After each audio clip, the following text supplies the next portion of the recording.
and welcome to the 14th installment of the US Asia Institute's webinar series, Southeast Asian Focus. For those of you that have attended our events before, welcome back. And for those of you who are new to USAI, thank you for joining us. My name is Nisa Dotson, and I am the Program Assistant at the US Asia Institute.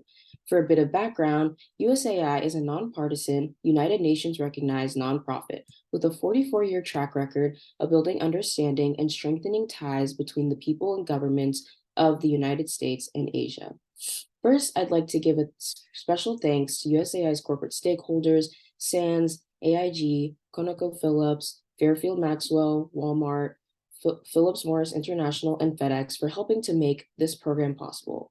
Additionally, all attendees should be aware that this event follows Chatham House rules, meaning that you are welcome and encouraged to discuss comments made from today's event, but please do not reveal who made particular comments. Thank you in advance for your understanding and cooperation.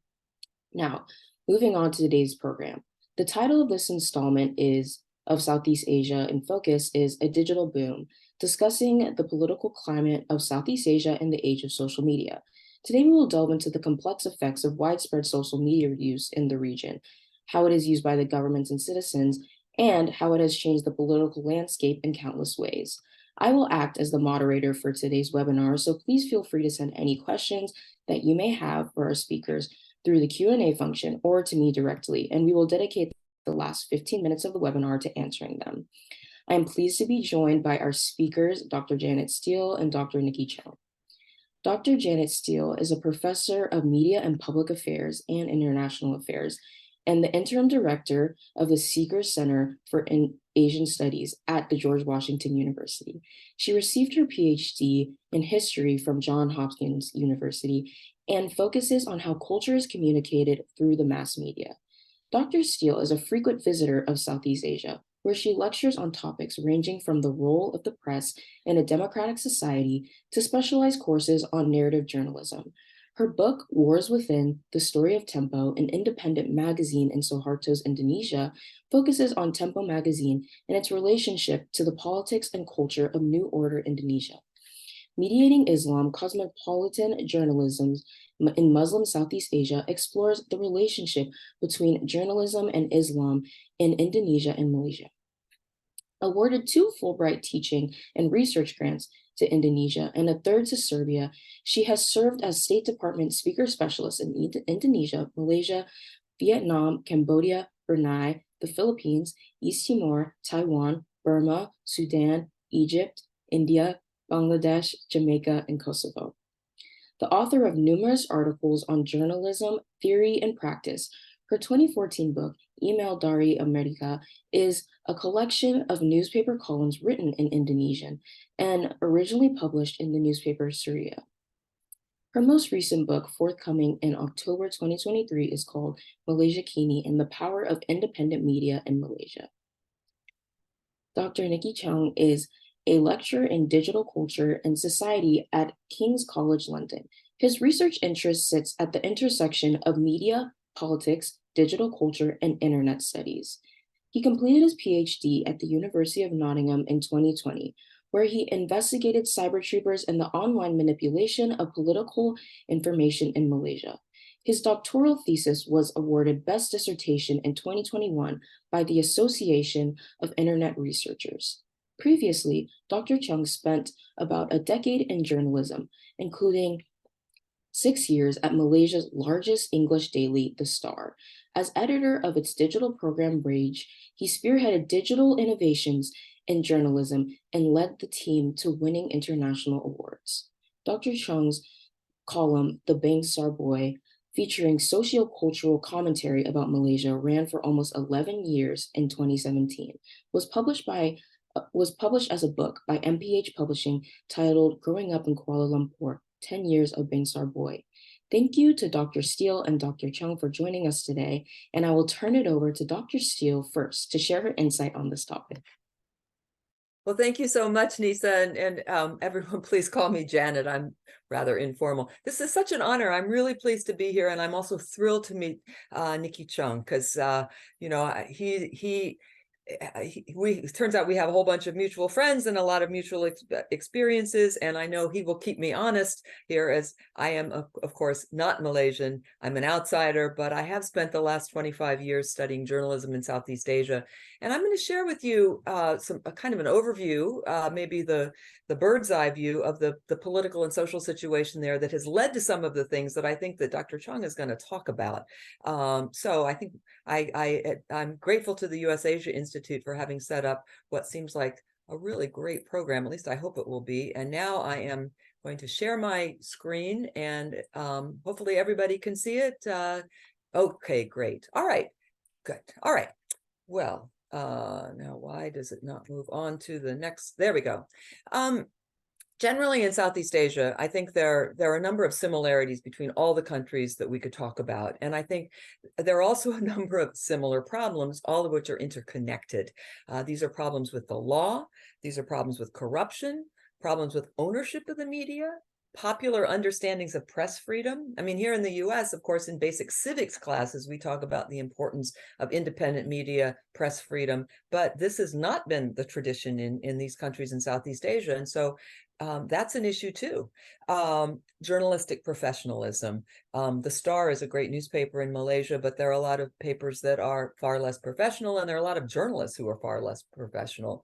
In many countries, there is considerable impunity in terms of assaults on journalists, and of course, the problem of disinformation, which is, I think, something that we'll talk about today.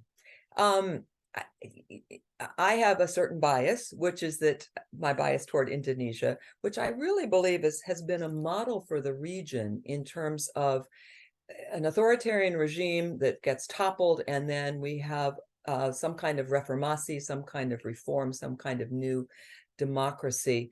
I was actually there in 1998 when Suharto was toppled. This is a really famous picture of students protesting, Suharto, and really leading to the end of Suharto's regime. As you probably know, this crisis was sparked by the Asian currency crisis in 1997, and the era of reform was marked by all of these calls for press freedom and political decentralization and democratic reform. What makes Indonesia so interesting, I think, is that journalists themselves were extremely active in calling for a new media law and calling for changes to the press system. And so in 1999, they passed a press law, which has a code of ethics that is quite extraordinary, and also created a truly independent press council, which has just been essential in Indonesia. So in terms of state control of the media, there's virtually none now. It's really quite extraordinary. However, a lot of the problems that I think Nikki's going to talk about in Malaysia, we also see in Indonesia. And this is communal conflicts. These are disinformation. These are issues, problems that are caused by the public, not so much by the government. There's also a big problem in Indonesia about media concentration. Just a handful of companies control basically all the media outlets, and this has also created problems. One of my colleagues in Australia, Dr. Ross Tapsell, has written about this extensively, and I believe that Dr. Chung has a chapter in a book about this. So he certainly knows about media concentration and that problem. Another thing that has happened throughout the region that also certainly started in Indonesia have been laws related to fake news. And I think that the COVID pandemic made all of this a whole lot worse, because it was this great excuse for governments to suddenly pass laws restricting the media, about basically restricting anything they didn't like because it was a hoax or fake news or whatever. In Indonesia, we see this a lot with the there's a new criminal code, too complicated to explain here, but basically they finally passed a new criminal code. It's been signed by the president. It's going to go into effect, but there are a 3-year wait period. It's not to socialize the public. That's a very Indonesian term, but it provides jail terms of up to 6 years for those convicted of broadcasting fake news or hoaxes resulting in a riot or disturbance. And of course, this can be interpreted very, very broadly. Yes, we don't want hoaxes, that's the local word, or fake news that really could lead to violence, but it also means it's a great method the government has for shutting down something that they just don't like. There's also something called the Electronic Information and Transactions Law, which has been used to censor social media. So social media trends. Indonesia is estimated to be Facebook's third largest market, over 100 million users. There's also been a lot of weaponization of religion in cyberspace. This is a big problem in Indonesia. And then there's also the phenomenon of what Indonesians call buzzers, which are paid commentators who generate political propaganda on social media. This has been documented. This happened in the last set of general elections in April 2019, and everybody expects the same thing will happen in 2024 in the elections in February. However, there have also been some very interesting attempts to fight what they call hoaxes. And one of my favorites is Mafindo, the Indonesian anti-hoax community, which has been created by a number of news organizations together. And they, sort of like Snopes in the US, people can check out rumors as they come up or hoaxes as they come up. In Indonesia, I would say the obsessions of social media continue to be anti-communism, which is surprising to anybody and who isn't in Indonesia. But yes, there's still great concerns about communism. There are rumors that the president of Indonesia is secretly in the Communist Party. There's also a lot of social media postings on what people see as this global or really Western threat to undermine Islam. And there are a lot of rumors of Christianization, attempts at Christianizing Indonesia, also about vaccination. This was big. The third is the notion that Indonesia is a puppet of China. And there are a lot of rumors about Chinese workers or even the Chinese army secretly entering Indonesia. And then there's what I call the 3-in-1, which is the focus on President Jokowi as both secretly being a communist, secretly being Chinese, and secretly being Christian, none of which is true. And here are just a couple of examples. Here's a picture, a faked picture of the president with the traditional rice cone with, of course, the communist flag. Here is one of this is a social media posting of the Christian attempts to undermine Islam. It says Jews and Christians won't be happy until they have gotten you to follow their religion. And then here's one of the Chinese army secretly infiltrating Indonesia. Now with Malaysia, and of course Nikki can talk a whole lot more about this, but I see Malaysia as really quite a tragedy. I think there was an incredible missed opportunity in 2018 after the 14th general election, which, as you probably know, marked the first change of government in Malaysia in over 60 years. This was really quite extraordinary. But these were the laws that were in place then and are still in place. The Defamation Act, Communications and Multimedia Act, the Official Secrets Act, the Sedition Act, the Security Offenses Special Measures Act, which replaced the Internal Security Act, and the Anti-Fake News Act, which has been repealed, but then was revived again because of the COVID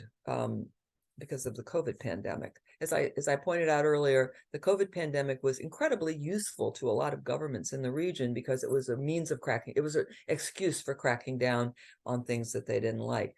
So, oops, I skipped something. I think a slide got messed up.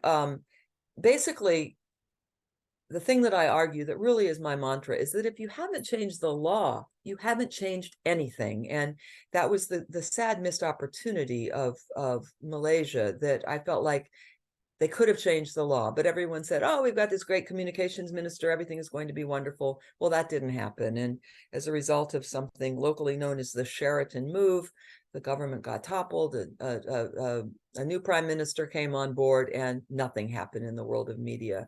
As an example of this, Malaysia Kini, the news organization that I've studied for a long time and have just published a book about, they were charged 500,000 ringgit, which is $120,000, in contempt of court, in a contempt of court judgment. And this was as the result of a comment that somebody posted in reaction to one of their stories. So again, this is a reader comment. This is not something, this was not a story that Malaysia Kini published that was somehow contemptuous of the court. It was a comment posted by a reader. And so as Stephen Gann, the editor, said, we're not punished for our journalism. We were punished for comments posted by our readers. Well, the interesting thing, well, here's a picture of Stephen Gann.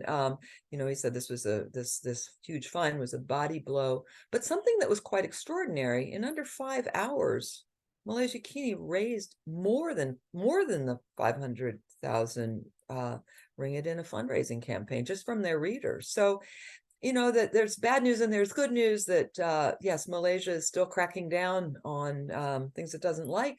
But the public, I think, is really kind of getting a sense of how important independent media are. This was another example of the government crackdown. Al Jazeera's documentary program 101 East, did a story on a detention camp for migrant workers who were in the country legally. They were not illegal migrants. They were legal, documented workers, but again, because of COVID, they were locked up in a detention camp. And Al Jazeera did a great job of reporting this story, but the government didn't like it. And Malaysia kicked out the whole Al Jazeera team. So it used to be that Kuala Lumpur was the headquarters for their bureau, their Asia bureau, but not anymore. So that was not very good. So here's the bottom line. If you don't change the law, you haven't changed anything. And I think this is true throughout the region. Philippines, we have very similar things. The kind of binaries of the people versus the oligarchs, their attacks on media as partisan, corrupt, spreading fake news. We all know about under Duterte, press freedom was systematically attacked. And there's really no sense that that's going to be any different under the new government. The major targets have been ABS-CBN television, which was shut down in their regular broadcast channel was shut down in June 2020. You can still access it via the internet. And of course, Rappler and famously Maria Ressa. So although those 2 charges of cyber libel against Maria Ressa were recently dismissed, she's still facing many other criminal charges. So again, I would say that throughout the region, the concerns about fake news and about hoaxes and about disinformation, they've become this wonderful opportunity for governments to exert control over the media. And this is something of great concern to me. And one of the things, again, that I think is so extraordinary about Indonesia that has really not happened in other countries has been the efforts of journalists themselves to push for changes to the law. Because governments on their own aren't going to do that. That there's no government in Southeast Asia that really welcomes independent media. And I think that may be the end of my slide presentation. And I did hit the 15-minute mark, and I look forward to your questions, and I really look forward to hearing from Nikki. So thank you so much. And I'm going to stop sharing and hand it over to you, Dr. Chong. Hi, everybody. I'm just about to put my slides up first before I start, but thank you very much to is that my slide showing? Yes, great. Thank you very much, Dr. Steele. That was a great kind of setup. My presentation is much less detailed and a bit more focused on the second half of the topic, less about the political climate since it's been so wonderfully established, but focusing on kind of what happens on social media. And the thing that I'd like to focus on today in the next 15 minutes really is thinking about issues of disinformation and misinformation, partially in the context of state-sponsored manipulation, but also to talk a little bit about how people are responding to it and what the climate is in the context of almost everyday navigation of political information. So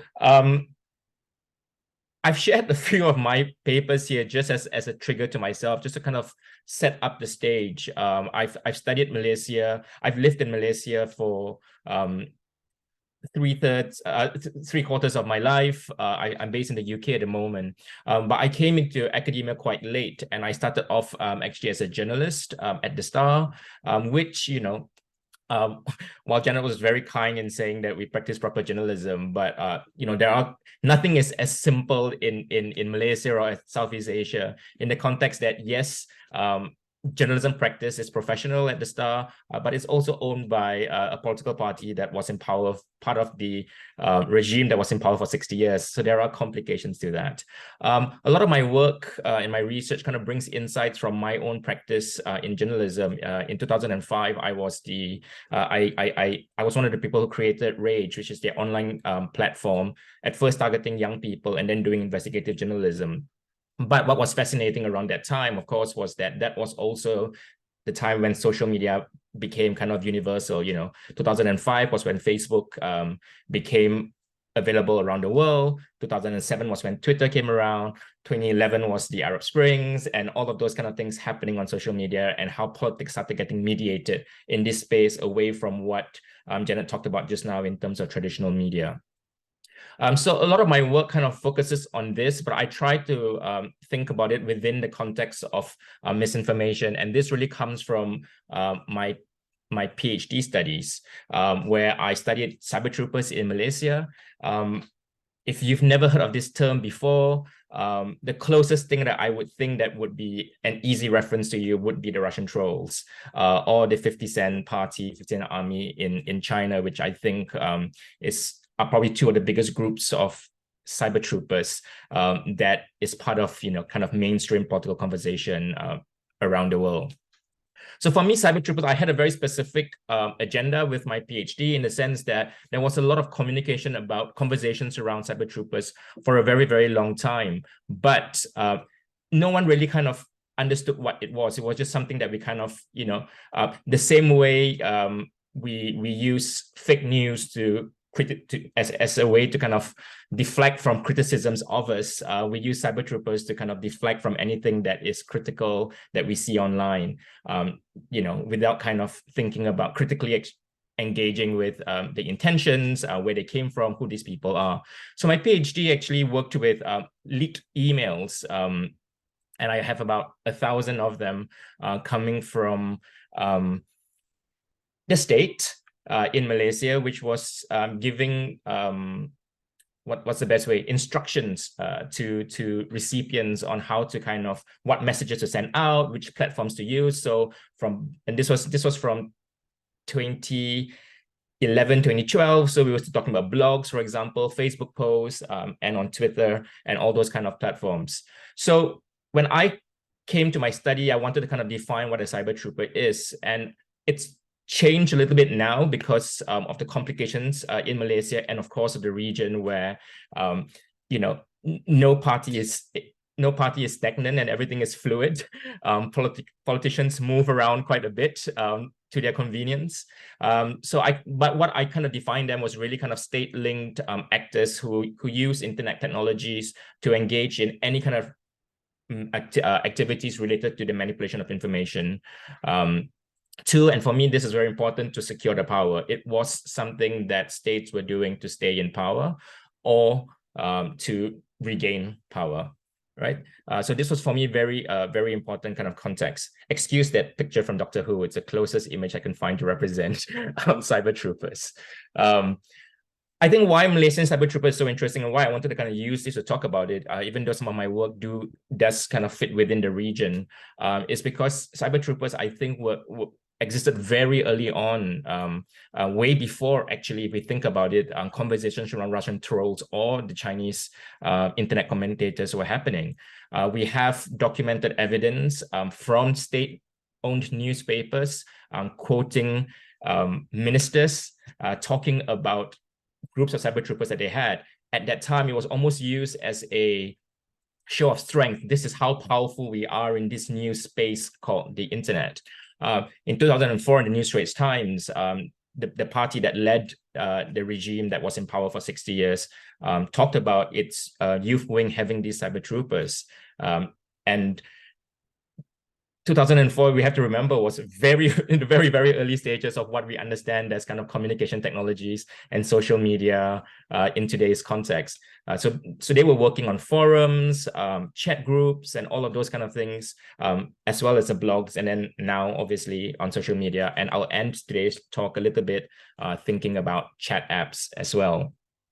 The second quote there is just to kind of show you kind of show of strength. And it was really interesting because I was trying to, as I was researching for this paper, this presentation, I was looking at Vietnam and looking for a source that I could kind of cite because I've read some things. And just last year, there was a publication in a state-owned newspaper that actually talked about, oh, we're not going to hide this cyber team that we have because we want to show how strong we are. So don't mess with us. That was basically the kind of intention. And it's really kind of interesting to see how over 15 years, the state is still using the same kind of rhetoric to not just show strength, but also to scare their citizens into submission. Right? It's effectively a chilling effect. Going, if you're going to attack us, we have the tools to attack you back. This is a cyber warfare, and we are ready for you. That for me, that was kind of very fascinating.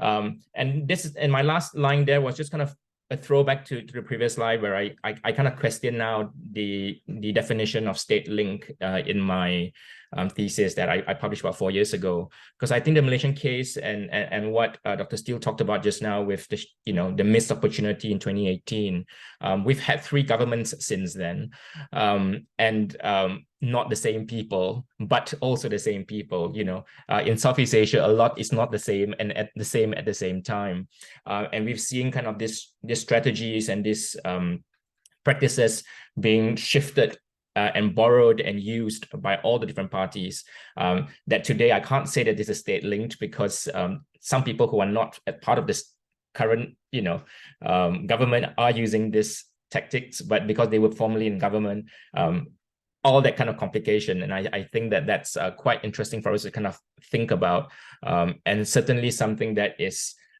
worth thinking about in the context of hybrid regimes or competitive authoritarian regimes or whatever we want to call Southeast Asian countries, because there's so much blurring between the state and political parties as well in Southeast Asia quite broadly. So how do I bring this out to kind of talk a couple of minutes just about where we are with Southeast Asia? In the last few years, there's been increasingly more literature coming out by academics and researchers with regards to this. If we think about countries like Singapore and Malaysia, we have people like Professor Crystal Abidin in Australia who talks about meme factories. And one of her papers from her COVID study really kind of talked about how they had to pivot to work with kind of state messages related to COVID-19 lockdowns and all the kind of restrictions that were coming with it. Of course, troll factories is a term that we associate with the Russian troll factories, but also something that's used in the Philippines. Scholars like Jonathan Corpus Ong, for example, has talked about the troll factories and troll armies as part of a disinformation network currently existing in the Philippines, not just with President Duterte, but certainly a lot of it starting at that time, but very much into kind of the current Marcos government as well. In Singapore, we don't hear so much of it anymore. Singapore is a bit more complicated in that, there hasn't been a change of government, and it's a very secure state and political landscape, although we're seeing much more. I think we're starting to see the cracks in Singapore coming out. But for many years, there was talk about the PAP Internet Brigade, right? And I wanted to share this specifically because the PAP obviously is the party in power. And I wanted to use this as an example to kind of show how the blurring between state and political party is, that the cyber troopers who were helping the state retain its power is named after the party that is in power. unlike the rest, which some states pretend like they're not actually engaging in these kind of practices and using much more broader terms, despite the fact that they are going to newspapers and bragging about it. So there's some weird thing happening there, which I'm not a psychologist, I probably can't explain, but maybe some political scientists can. The core fighters one was really kind of the example from Vietnam I gave you just now, and they talked about how their cyber troops were their core fighters as part of their warfare, not just in terms of physical arms, but also in cyberspace. And Janet earlier talked about the buzzers in Indonesia, where we're starting to see not just from the state, but actually from many different kind of political parties and political groups and ideological groups as well. One of my PhD students is studying cyber warfare in the context of Islamic movements, very much related to the buzzers. So hopefully this kind of shows you that, even though I'm talking about the Malaysian context mostly, that we're talking about a situation and a use of social media that spreads out quite wide across the region. I wanted to kind of end with a couple of slides, and this is really just kind of contextualize where I think it's going and where the discourse is. Obviously, scholars like myself are very interested in this and we're still studying it, but I'm not 100% convinced that the public really cares very much. This was a sense that I got a few years ago when I was doing my PhD, and one of my data sets was basically 900 news articles from Malaysia and Singapore exploring the use of the term cyber troopers. And towards the end, people were quite dismissive about it. Even the politicians themselves who used to use it as a source of power were starting to kind of go, oh, it's just cyber troopers. Oh, it's just somebody making comments. It's just, the way that in the, in the West, we talk about how groups like 4chan and things were just doing things for the lulz. It just became something that was part of mainstream internet culture. I thought that was fascinating because there's two ways to see it. One of what obviously is disempowering the term, right? So if you're going to continue doing it, but you take away its power from the eyes of public perception, then people are not starting to think about what kind of propaganda is still coming through and what kind of manipulation is still happening. But on the other side, I think there is some form of fatigue as well, that, people can't, there's too much information online, there's too many things happening. We're worried about our mothers sharing misinformation, let alone the state. And I think for a lot of people, that's something that they kind of go, we can't deal with this unless we are kind of political commentators. It's just something going to happen because we're going to live with this. This was very pronounced. I went back to Malaysia just earlier this year, following our elections in November last year, talking to first-time voters. It was the first time Malaysia 18 to 21-year-olds were allowed to vote ever, because 2 years ago, I think they lowered down the age of voting from 21 to 18.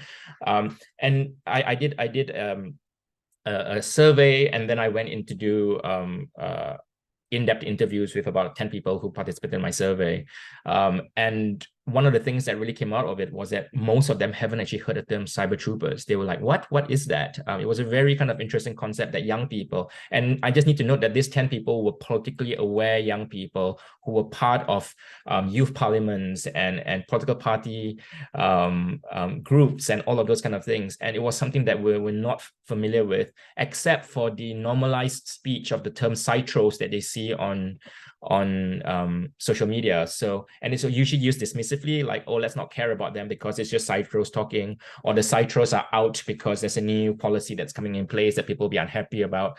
So very kind of normalized speech and almost kind of blasé attitudes towards it. But what I found was that there were other terms that started being used to navigate this, to replace maybe the word cyber troopers. So while cyber troopers for me can be, what these parties, these armies, who they are and what they do, there were particular groups of cyber troopers, so to speak, that were identified by these young people. One of them were the Walawuns, which were traditionally associated with the Islamic Party PAS in Malaysia.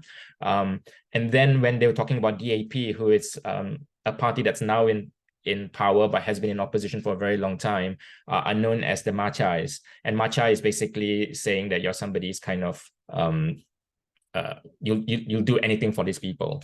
It's quite a fascinating use of the terms because again, it's used dismissively.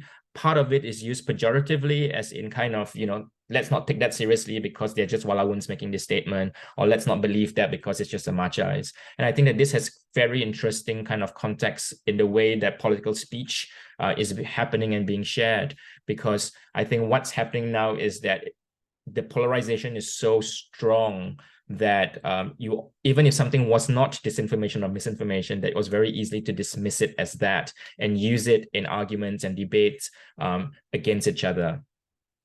My last slide really is just to kind of think about where we go next within that. The cyber troopers, the Walawuns, the Machais don't just work on social media anymore. Like everywhere else in the world, the use of Facebook has dropped down. Blogs are almost non-existent. Twitter or X is increasingly less popular.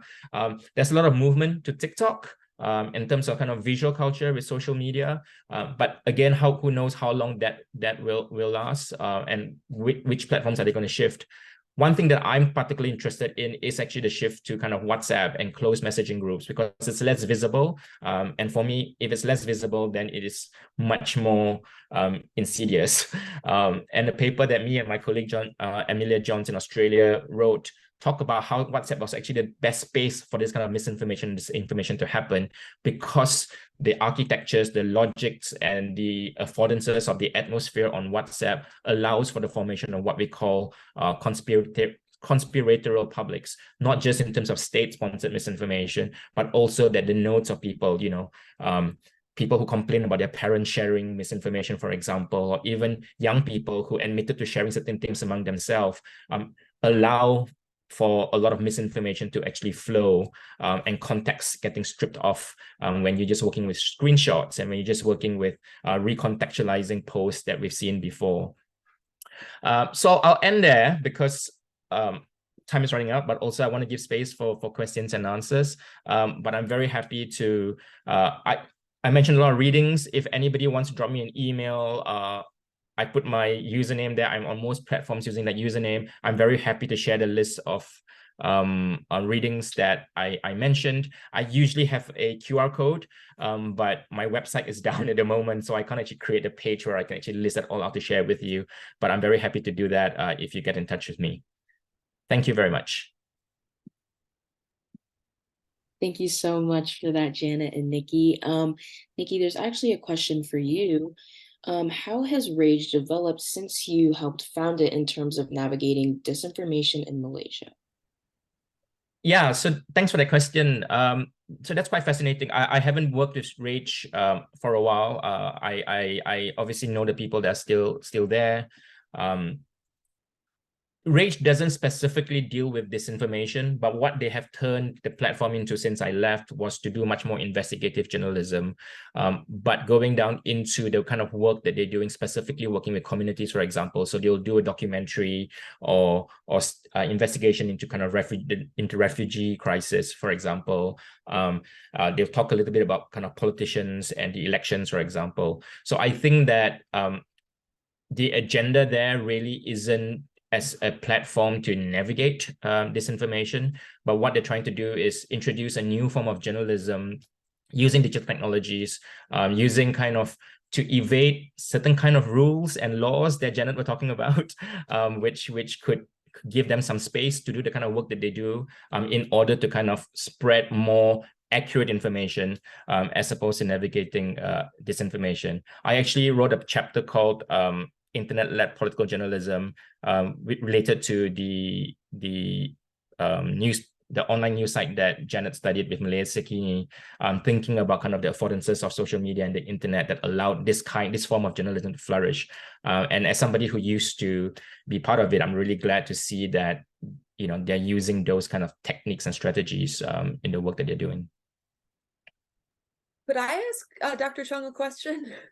Is that okay? Please. Yeah, well, that was really fascinating. And I just, I'm really interested in what you said about it. Sounds as if UMNO managed to kind of take the sting out of the term cyber trooper and normalize. That's completely new to me because that's very different from Indonesia, where we all still use. So are you saying that they've kind of normalized their own cyber troopers, but they are identifying and kind of demonizing the cyber troopers that come from PAS, the Islamist party, and from DAP, the majority Chinese party? Is that right? That they've managed to do that? If that's true, that's incredible. Yeah, I mean, I think I actually do argue in my PhD that this is one of the things that their strategies, right? So while they themselves had cyber troopers, and we use cyber troopers very traditionally to only associate it with UMNO. But what UMNO started doing in, I think, about 2013 time, right? That contentious election before 2018 happened, was that they started working in newspapers. So, and this is a point about kind of social media being part of a larger communication strategy. So not just online, but working together with newspapers and anything else.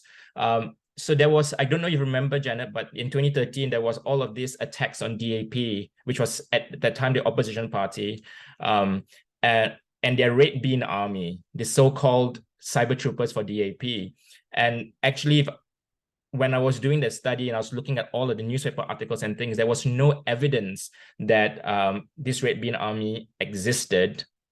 I'm not saying that they didn't have their own online analysts and strategists. I'm saying like the Red Bean Army in itself wasn't real, but they started using the newspapers to demonize them. They started creating front groups to call for royal commissions. It went to parliament, it went to the cabinet and all those kind of things. So while they were using that practice, they were attacking somebody else. And I think that was part of this movement to kind of normalize it and shift the attention away from themselves. And I think that has actually worked. Fascinating. Yeah, it's I'm surprised the Indonesians haven't picked up on that strategy too. Although the parties are not as ideological as the parties in Malaysia. And Indonesia is just sort of, trying to get power and all the goodies that go with power. It's there's the fact that all of these politicians keep switching between parties. There's really not any difference, not in the same way there is in Malaysia. So. And Malaysia is fascinating because obviously at some point in history in the 60 years, all of these parties have worked together at some stage. Oh yeah. And it's still basically UMNO is still in power. It just has sort of, everybody in the government, with the exception of the Chinese politicians, have at one point or another been in UMNO. But we should probably stop talking among ourselves and let the audience ask questions. Well, both of you talked about a little bit about how mis and disinformation have a clear dividing effect on social media, but oftentimes it's also the algorithms of these social media platforms, such as Facebook, that kind of keep people in that have similar ideologies grouped together, almost sometimes creating an echo chamber. Do these algorithms kind of amplify the negative effects that you guys have discussed? Janet, do you want to? Nikki, this sounds more like something that you're studying than me. I mean, I would assume yes, of course. But you probably know more about this than I do. I mean, yes, I think as anywhere in the world, algorithms do play a part. But I think what's more fascinating with at least in the Malaysian case, and I'm pretty sure it's happening in the Philippines and with the buzzers as well, is that increasingly there's all of this reliance, and I start thinking about kind of Jody Dean and communicative capitalism and those kind of ideas where state and money comes together, because it's so easy for political parties to buy space on these platforms. And one of the things that happened when I was talking about TikTok earlier, that happened in the 2015 general elections in Malaysia, was that for a very short while, just 6 to 7 days before the election hit, that TikTok was flooded with posts from the Islamic Party, not just kind of ideological posts, but literally people. One of my participants who, kind of shyly admitted and said, I only go on TikTok because of the pretty girls. And what he noticed was that the pretty girls started wearing PAS t-shirts. And then the day after the election, it all stopped, and there was no more mention of politics on any of these influencers platforms. So I think that yes, algorithms, but I think so much of it is still kind of manual, using traditional ways of buying ad space. I think you made a really important point too about the fact that Facebook is far less important now, but it was a lot easier to control. WhatsApp especially, I mean, it's designed so that, the three of us can have our own group where we're spreading all kinds of things, but it can't be regulated in the same way or even really seen in the same way. I was just in Indonesia for the Ubud Writers Festival, and I talked to a number of journalists who said, mainstream journalism, it's all TikTok. That's where young people are getting their information from. And I think that is, researchers know less about it, and I think it's going to be really interesting to see the role of TikTok in Indonesia's upcoming election. So important point from you. I mean, I showed that slide earlier just to show how many young people are actually voting, right? Out of all the voters, it was almost more than 1/3 to almost half are young people, and increasingly that's just gonna increase. So that's a good place to kind of focus on. Jenna, can I ask a question if that's okay? I'm just Sure. interested in your book, in the book that coming out. I haven't had a chance to, I don't know whether it's published or I have a chance to read it. It has been. I need to update my bio. It's out. It's available in Malaysia and in Singapore. It's published by National University of Singapore, and there's a Malaysian distributor. Yeah. Right. I'm looking forward to reading it, but I'm just wondering whether there was any bits in it where you talked about how Malaysia Kini had to kind of navigate social media, because they were the online news site in the early stages. But then obviously all of these platforms came, and I wonder how. There's an interesting irony with Malaysia Kini that they are the most popular and the most important when the government cracks down, because they are an outlet. They're a place that people can still find independent, authentic information. And ironically, I would argue that Stephen Gann and Pramesh Chandran, the founders of Malaysia Kini, their goal was to change the country. That was what they wanted to do. They said they wanted to create a kind of a news organization that reflected the Malaysia they wanted to live in, where race and religion were just not so important. So they've always been, they are not critical. They are just independent, but in a really corrupted media system, being independent looks like your opposition. So as the true opposition actually grew stronger and people felt freer. I mean, you're a young guy, so you probably, 20 years ago, there was no way to express your views, that there was no Facebook, there was nothing like that. But Malaysia Kini became a forum for that. So now that there are a lot of other fora where people can express their views, Malaysia Kini is ironically less important. But I think, yes, you're absolutely right. You're absolutely right. One thing that I always point out to young people, especially in Malaysia and Indonesia, that there's not really a clear understanding of what makes something journalism, as opposed to just your view, Nisa's view, my view on social media. That if it's journalism, it's gone through a process of verification, that somebody has looked at it and said, oh yeah, this is true. Even in Malaysia, the national news organization is Bernama, right? And Bernama has been, yes, affiliated with the government. Absolutely, it's the national news organization. But still, even Malaysia Kini looks to Bernama. If Bernama says something has happened, it has happened. And this is just so essential. This is the big difference between social media and journalism. And I think it's a big problem throughout the region, that a lot of people just don't think about this, that what makes journalism and why. Yes, you want to see that the Star has a story on it, or Malaysia Kini has a story on it, or even Bernama. You can't just because Nisa sent me something or she's posted something on her TikTok doesn't mean it's a fact or it's been verified. It's just Nisa's view. Not to pick on you, Nisa, but Well, I know that both of you kind of touched on, or at least Nikki, you kind of briefly touched on Arab Spring. And I feel like it's an interesting thing to think about, that when Arab Spring was happening, social media was kind of thought as this way that people can kind of go towards political freedom in a way and kind of mobilize.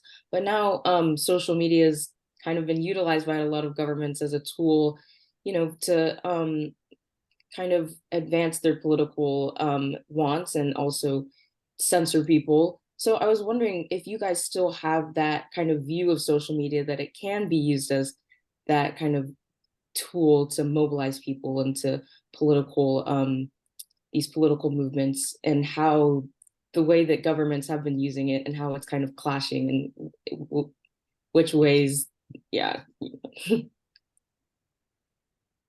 Well, I'll just jump in. Nikki probably knows a lot more about this than I do, but in Malaysia, a fascinating example was the Bersih rallies, Bersih, which means clean.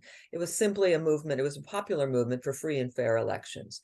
And a lot of people were mobilized through social media for that. And of course, then the government cracked down on it. You couldn't wear yellow, which was the color of the movement, and, you know, a lot of ridiculous stuff. But yeah, they were very aware of the fact that social media is a way to mobilize people for democratic reasons as well as for bad reasons. So that would be the example I'd come up with, but I suspect that Nikki would have other examples. No, I mean, I think you're absolutely right, Nisa, that I think there was a lot of, you know, kind of almost uncritical fanfare of social media at that time. But we also have to remember at that time, it was, you know, 2011 was just 2 or 3 years after if I want to say what was the mainstream news story, was the plane landing in the Hudson River, right? And that was only in 2009, for example, and that kind of just made Twitter this platform that could be used for news and instantaneous and fast. So the Arab Spring was really kind of very quick after that. So I think at that stage, a lot of governments haven't yet kind of figured it out.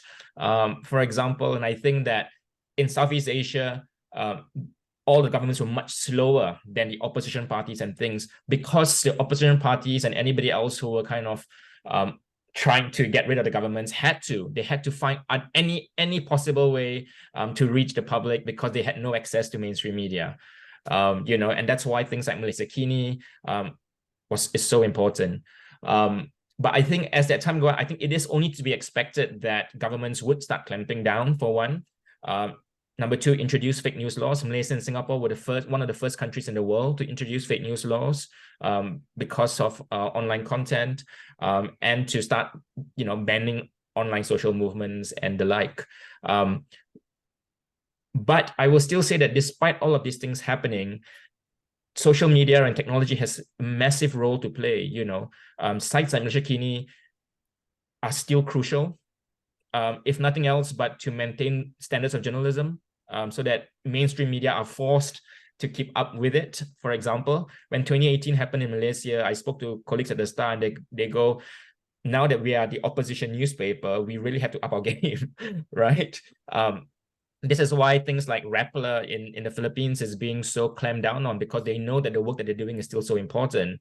And Southeast Asia has been leading globally in terms of mobilizing for democratic movement. You know, major theories in my field is based on case studies from Southeast Asia, whether it's from the Philippines and you know, smart mobs, for example, to Bersih. And all of those kind of examples, even if we think about kind of, you know, the response to the Burmese Myanmarese coup, for example, and why they had to shut down the internet in those countries, social media still plays a very strong part. We have to see them kind of in tandem, and it's a game of like who's gonna, like, it's a hare and tortoise, who's going to catch up with who. But I think that is the long-term game. But that is the game with journalism and the state anyway, in many parts of the world. Well, you know, one thing I would just add to that, the first article I wrote about Malaysia Kini was called Professionalism Online, and I wrote it right after the 2008 election, where at that time he was still the prime minister, but Ahmad Badawi said, you know, we lost because of we lost because of the internet. We weren't. They won. They just lost their 2/3 majority of parliament, but it was because of the internet. They weren't prepared. But the thing about the internet, it was Malaysia Kini at the time that was publishing absolute, I mean, they're basically a newspaper online, they're very conventional. They don't do a whole lot of fancy stuff, but because their journalism was professional and independent, that it looked like it was so dangerous and subversive. It was just honest, factual reporting, which in a corrupted environment like Myanmar, where there is no independent factual reporting, that's what makes things like the Democratic Voice of Burma so dangerous, because they are reporting factually in a verifiable way what has happened. And so sometimes, you know, good journalism can seem incredibly subversive. It doesn't have to be something doesn't even have to be, and people share these stories on social media. Malaysia Kini, of course, you know, they post their stories. There was a question about language. You know, I quickly answer that. I sort of doubt that Nikki is a native speaker of Malay. I speak Indonesian. Malaysia Kini is in 3 languages, and Chinese, Indonesian, and Malay. And the Indonesian, excuse me, sorry, the English version. The English version is free. Wait, I'm sorry, I got that mixed up. The Malay version is free. The English version is behind a paywall. So yeah, language is incredibly politicized in Malaysia, and Nikki can perhaps speak to that. I'd be very surprised if you would consider yourself a native speaker of Malay.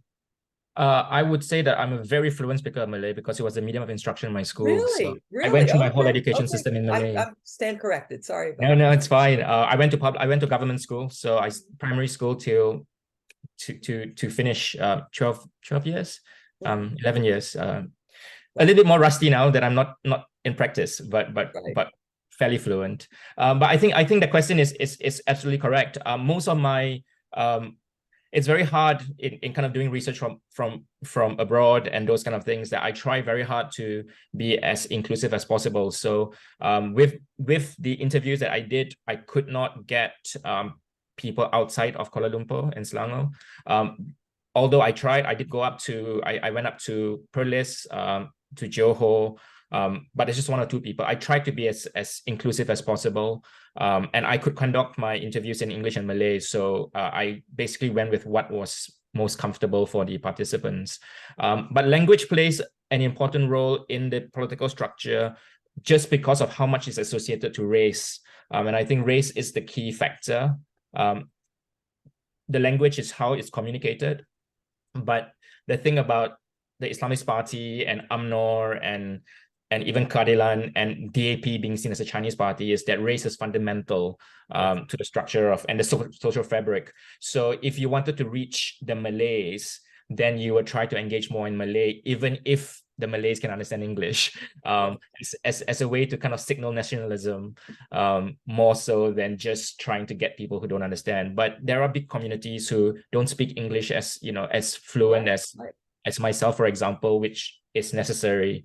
But I would say that, especially within the middle class, within the urban areas, most people who can speak Malay and English relatively well, because it's quite embedded into our school system. Probably not as well as in the last 15 years ago, but certainly now it's not quite as embedded, but it's still there. I'm very interested that you are fluent in Malay, because my experience is that most Malaysians of Chinese descent are not, and that's like a huge issue. You know, it's just the language is so politicized. But I suspect, Janet, that I'm a bit older than you have in your head. Oh, okay.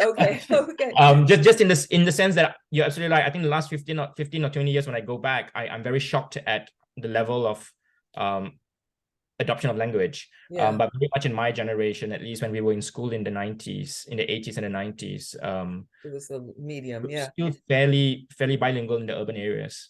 Well, this is such an important one thing that I tried to do in my book on Malaysia Kini is I feel like a lot of foreigners who write about Malaysia, what they write is so boring because they just focus on elections.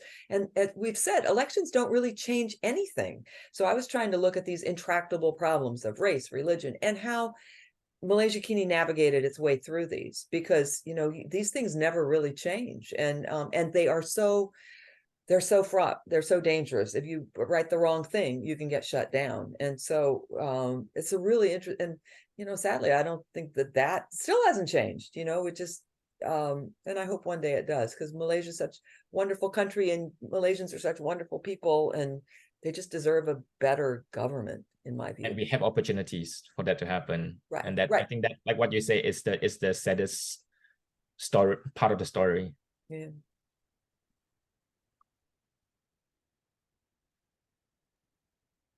Well, it looks like we are getting to the end of the webinar. It has just hit 10. So I just want to say thank you so much to Janet and Nikki for joining us and speaking at this webinar. We really appreciate you taking time out of your schedules to share your perspectives and findings about this important topic. Thank you also to those who have tuned into this webinar and that are interested in learning more about this topic. Although we are out of time, if anyone in the audience would like to follow up with Janet or Nikki, please reach out to us and we'd be happy to assist in fostering further dialogue on issues that we have discussed today. Thank you so much for joining us, and I hope everyone has a great rest of their day. Thank you very much, everybody. Thank you. Yeah, it was fun. It was a lot of fun. Thank you. Yeah, yes.